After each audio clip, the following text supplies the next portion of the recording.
Welcome back to Putcast, bestsellers in minutes, right? Always. That's what we do. And today we are going all the way to Animal Farm Yeah. by George Orwell. A classic. It's one of those books that I think a lot of people are familiar with, Mm-hmm. and it feels deceptively simple, like a children's story. Very fable-esque. Yeah, but it's really not. And so we're going to dive deep Yeah. into this.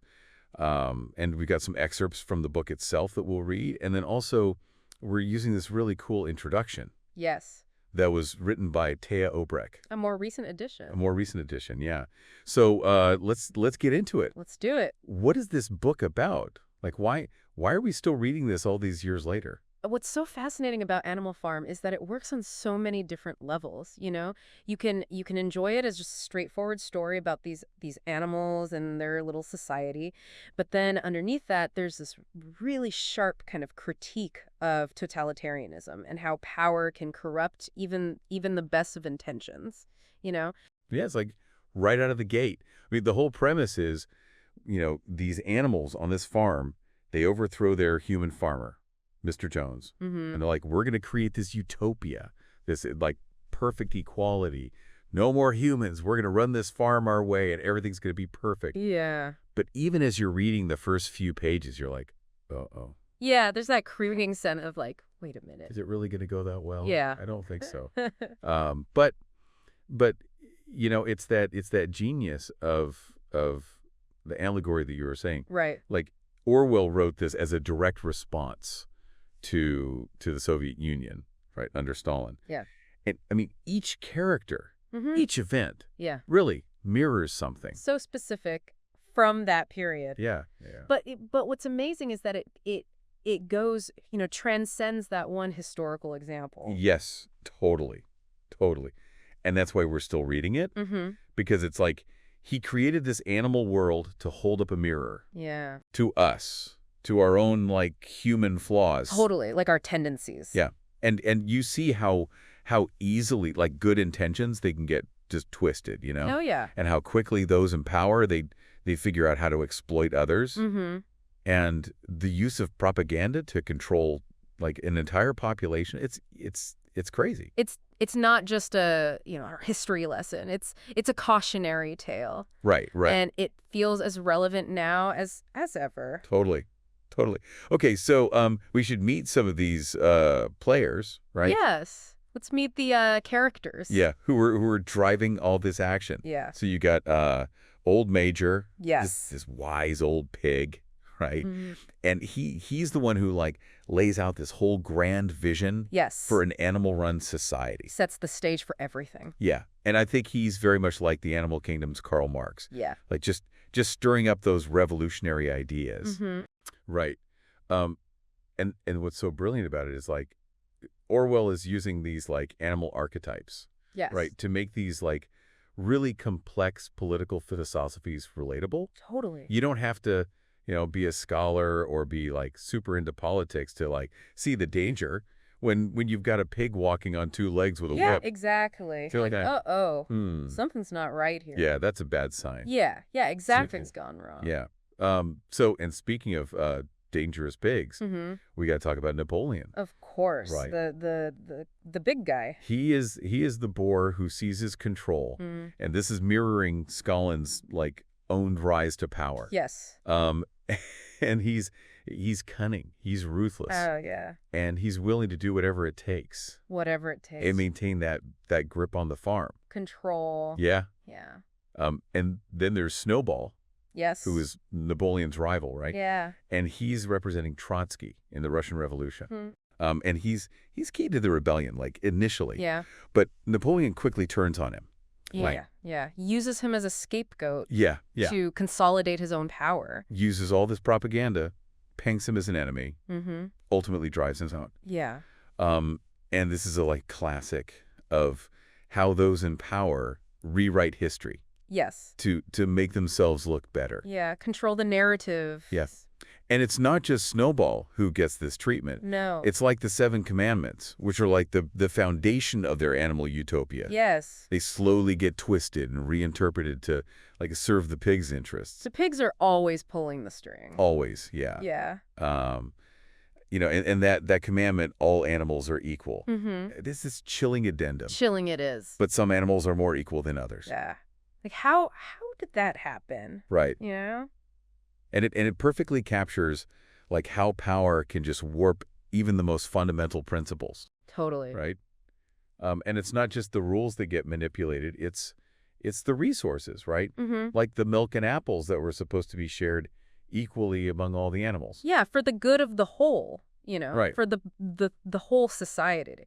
And it's like it makes me think of the Soviet nomenclatura, which was kind of like the elite class who, enjoyed these privileges that ordinary citizens didn't, Right. And so that behavior, it just really highlights how power can create this system of, haves and have-nots. Yeah. Even on the original goal was complete equality. Right. And then, of course, there's Boxer, Yeah, poor doctor. this hardworking, loyal horse who represents that, like, exploited working class, right? Yeah. Just blindly trust the pigs, believing their promises Yeah. of a better future. Mm-hmm. And he's kind of a tragic figure He is. because he embodies, like, the dangers of blind faith Yeah. and how easily those who are truly dedicated can just be exploited. Yeah. He's a cautionary tale. By those in power, yeah.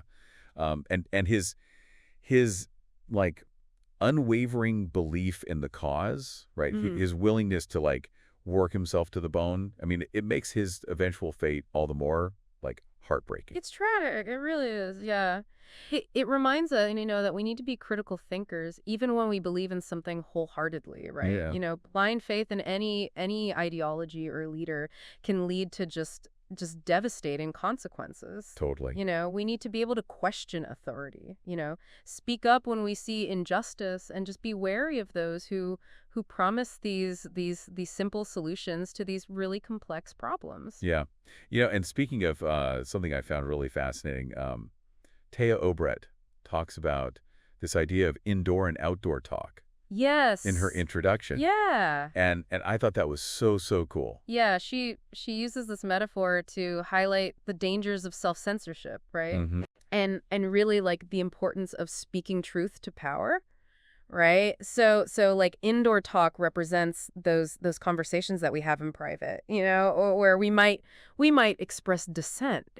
We might criticize those in authority. Yeah, it's like don't talk about politics or religion at the dinner table. Exactly. Yeah. Right. But Obrecht is arguing that this kind of self-censorship, it can be really, really dangerous. Yeah. Because it creates this climate where people are afraid to speak their minds. Mm-hmm. And then, those in power can kind of operate with impunity. Totally.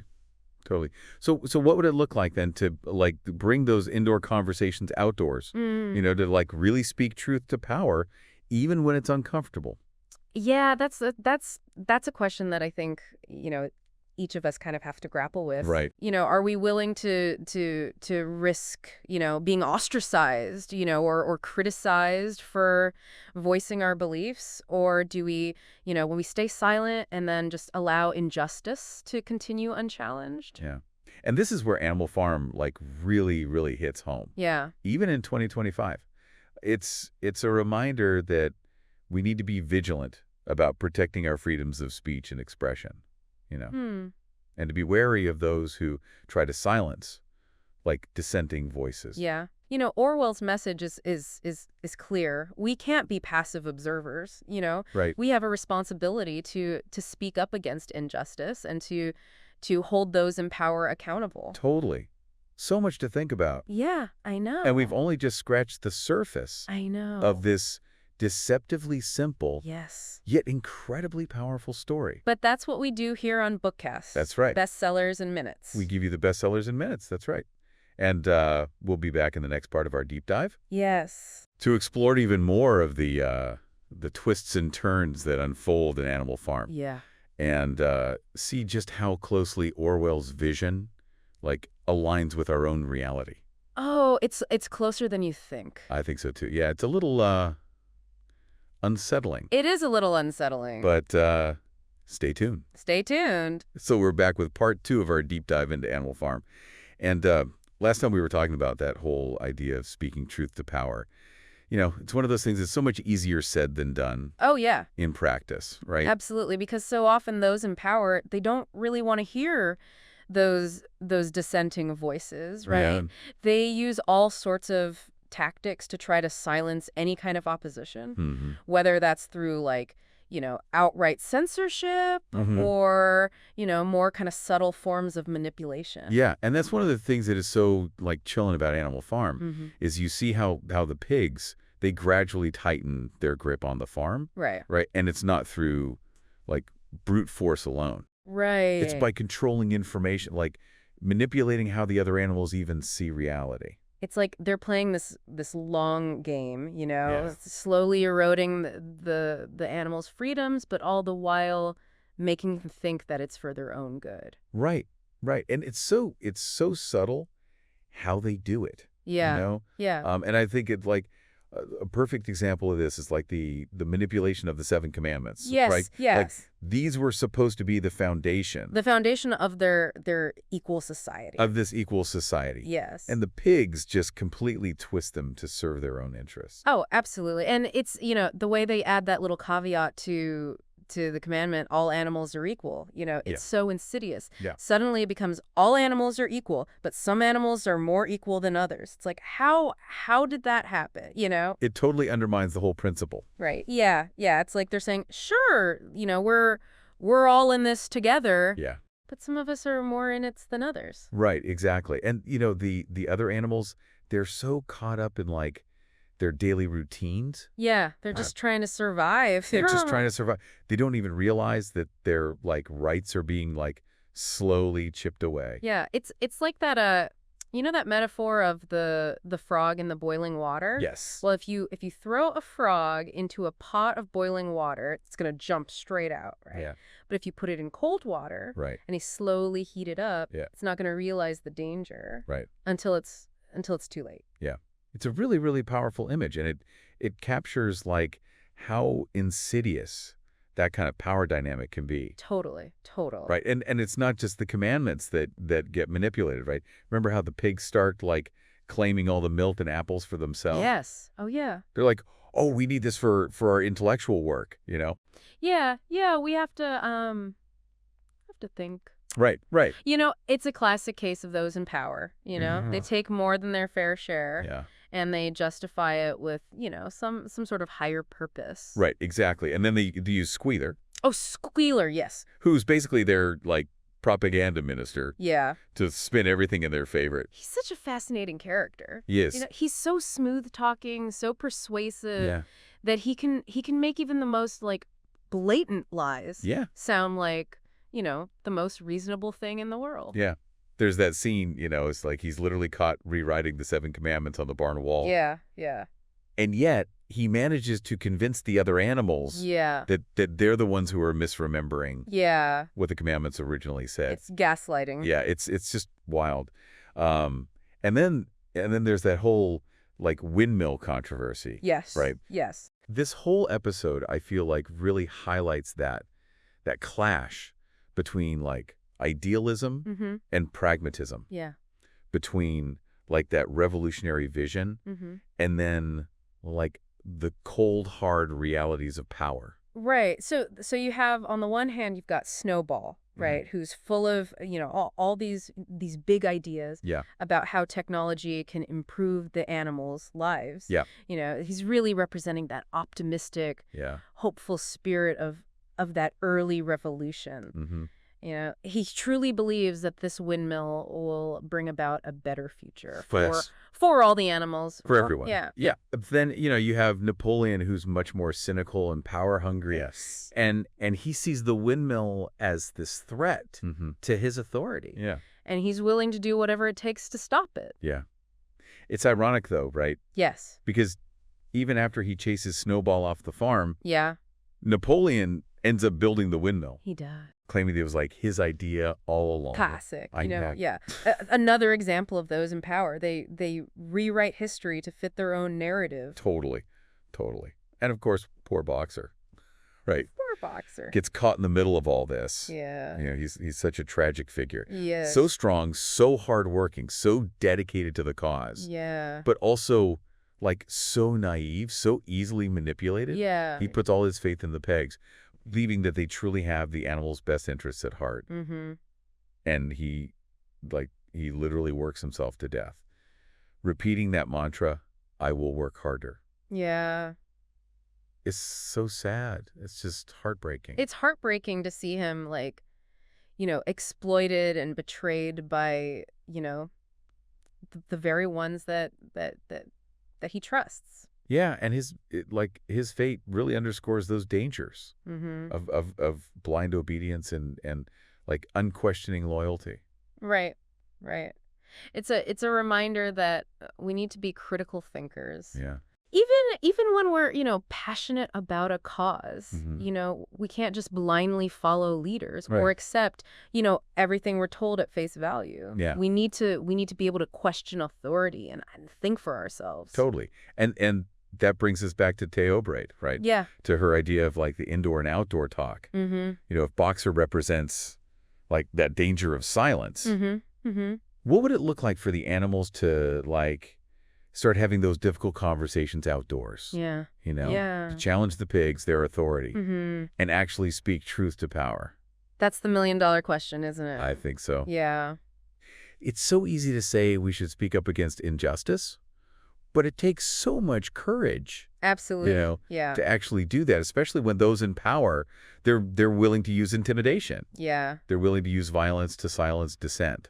Yeah, absolutely. But if we want to avoid ending up like those animals on Animal Farm, Yeah. we have to find that courage. Yeah. We have to be willing to speak up, even when it's uncomfortable, even when it's risky, because the alternative is, is to live in that kind of society where fear and silence, they reign supreme. Yeah, there's so much more to unpack here. I know. And I'm like really eager to delve deeper into like the later chapters of Animal Farm. Yeah. I have a feeling things are just going to get even more like unsettling.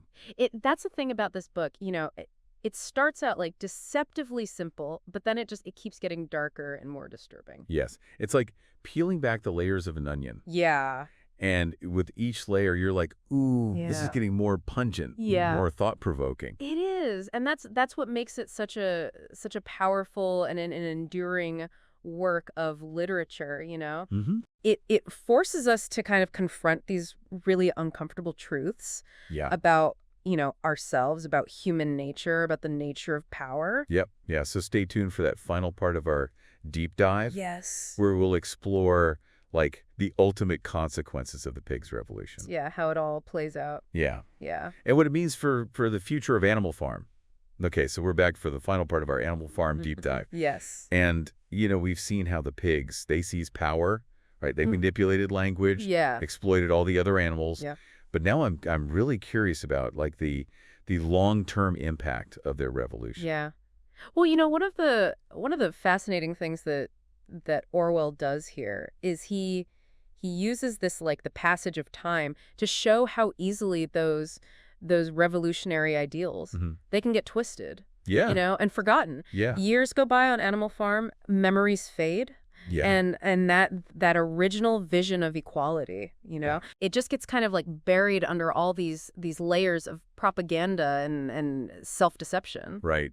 It reminds me of that saying, history is written by the victors, right? Yes. Because the bigs, they control the narrative. Yeah. So they get to decide what version of the past gets passed down to future generations. Exactly. The animals who weren't around for the rebellion, they grow up hearing this completely different story. Yeah. About how things came to be. Yeah. They're taught to view Snowball as this trainer and Napoleon as a hero. Right. Even though the reality was far more complex. Far more complex. Yeah.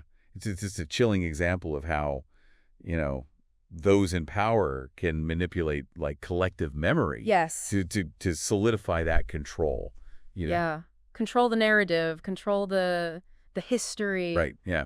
Yeah, and as time goes on and like the pigs' behavior, it gets even more like brazen. Yes. And they start like living in the farmhouse, enjoying all the luxuries that Mr. Jones once had. Like they They sleep in beds, they drink whiskey, Yeah. they even like engage in trade Yeah. with the neighboring human farmers. It's a complete betrayal of everything they stood for. It is, yeah. They become the very thing that they claim to be fighting against. Right. And what's even more disturbing is like how the other animals just like accept this new reality, They've been so conditioned, Yeah. to follow orders, to accept the pig's propaganda. They don't even like question it. Right. And it makes you wonder, like, what happens to those who do?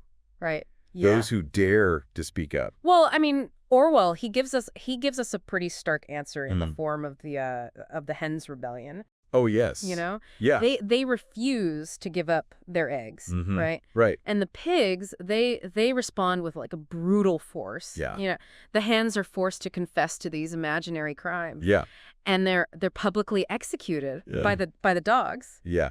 I mean, it's a terrifying like scene. It is. And it shows that the pigs are willing to resort to like violence and terror. Yes. to maintain that grip on power. Yeah. And they use Squealer, to spin the whole event as a necessary measure to protect the farm from enemies.